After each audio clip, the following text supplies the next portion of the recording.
আজকে রান্না করব মাছ। আর এখানে দেখো মাছ আছে, আর এখানে আছে আলু আর পটল। তো আলু আর পটল দিয়ে আজকে মাছ রান্না করব। কড়াই বসিয়ে দিয়েছি, আর কড়াইয়ের মধ্যে দেখো কালো জিরা, বেশ কিছুটা কালো জিরা দিয়ে দিয়েছি,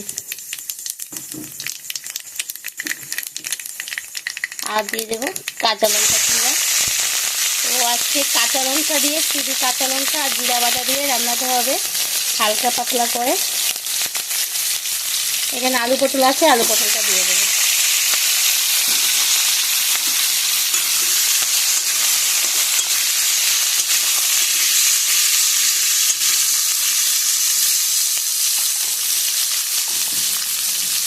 মাছের মধ্যে লবণ মেখে রেখে দিয়েছি, আর আজকের মাছটা কাঁচা দেবো তরকারির মধ্যে। মাছটা ভীষণ স্বাদ, খুবই টেস্টি, আর গন্ধটা খুবই সুন্দর। তো ভাবছি আজকে কাঁচা মাছ দিয়ে আমি আলু পটলে রান্না করব। পরিমাণ মতো লবণ দিয়ে দেবো।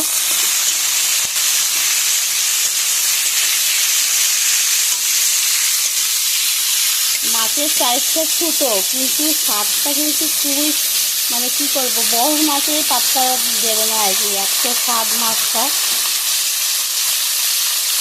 এর আগে খেয়েছি তো, তার জন্য।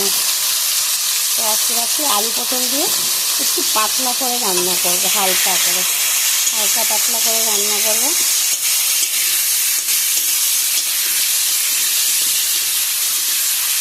আলু পটলটা একটু খুব ভালো করে ভেজে নেবো।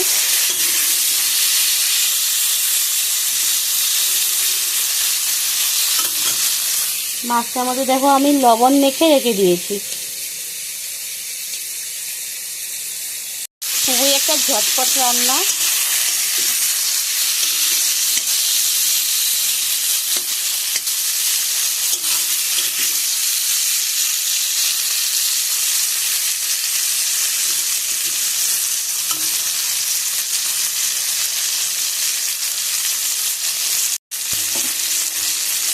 এখানে আছে জিরা বাটা, তো জিরা বাটাটাও দিয়ে দেবো আমি।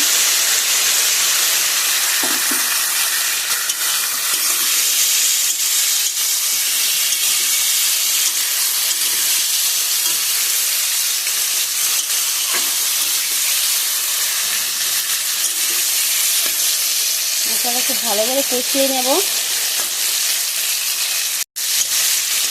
তো মাছটা যদি ভালো হয় না, সেই রান্নাটা তুমি যেইভাবে করো না কেন, তরকারির ঝোলটা কিন্তু খুবই স্বাদ হয়। মাছের উপরে মাছেরই স্বাদ হয় না, সত্যি মাছের ঝোলটাও কিন্তু খুব স্বাদ হয়।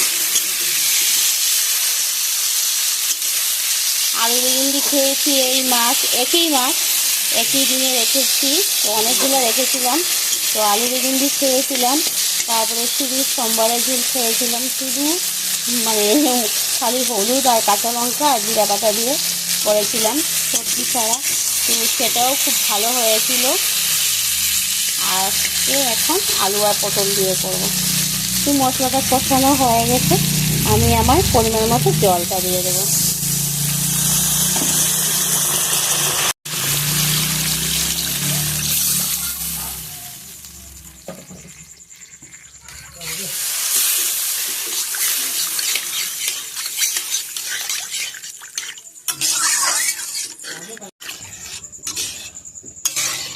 আমি আমার পরিমাণ মতো জল দিয়ে দিলাম।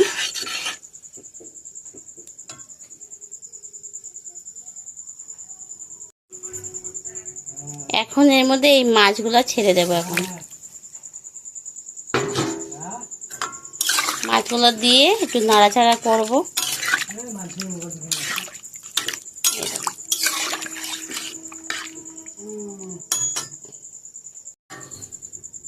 এবার এটা আমি ঢাকা দিয়ে দেব।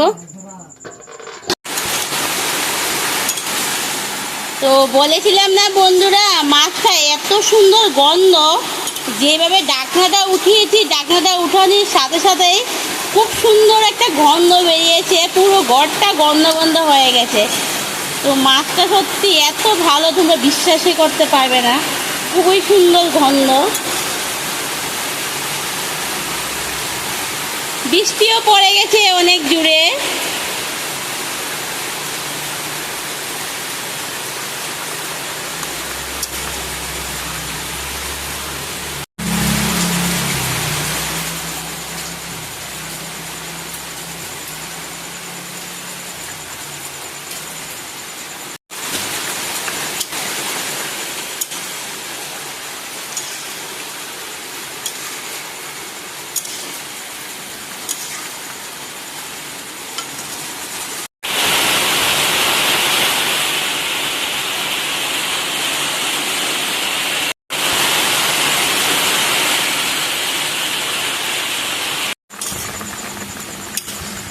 হয়ে যায়। রান্নাটা আমি এই অবস্থায় নামিয়ে নেব।